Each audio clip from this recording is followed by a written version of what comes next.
mumbling, terse, like a dream begging to be woken up, and the language it used had my name in it. Chapter 2, Someone Else's Bones.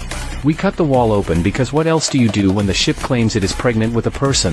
The panel peeled away, adhesive webbing stretching like spider silk. There, threaded through the cabling the way a vine threads a fence, was a woman. Her eyes were open and seeing. Her face was dotted with frost, a tiny orchard of it where her breath kept seeding crystals. Wires and hoses braided through her left shoulder, and every time her heart thumped, coolant twitched in the line. She said my name without looking at me.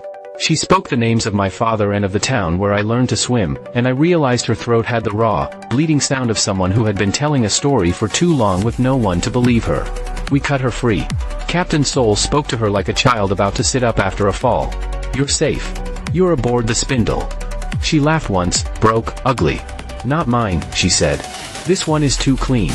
She said her name was Mara Decker and that she worked maintenance on the Aurora Spindle. Our Aurora Spindle.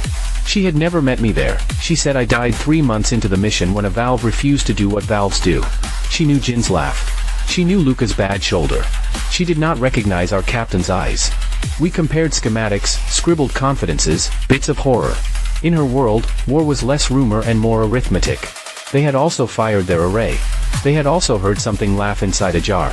After that, she said, 2 stations argued inside each arm of the spiral arm while Earth tried to swallow a wave that had crawled out of the deep like it had decided the land was overdue. "Where is your Earth?" I asked. Mara looked at the viewport like you look at a mirror you suspect is two-way. "Where is yours?" Our radios kept catching fragments, a news anchor reading headlines through tears, an old woman praying, a metallic shriek like industrial teeth chewing a skyscraper. The station hummed with contradictions.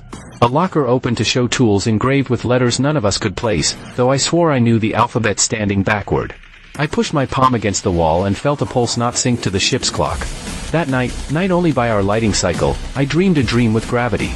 In it, I was on a beach I knew, but the sand was slick, suspiciously dark, granules clinging like spores to my ankles. Seashells were dissolving in perfect spirals. I woke with salt on my tongue and a welt on my calf that looked like a print of very fine teeth. I decided not to mention it. The older I get, the more I learn that harm sometimes wants an audience.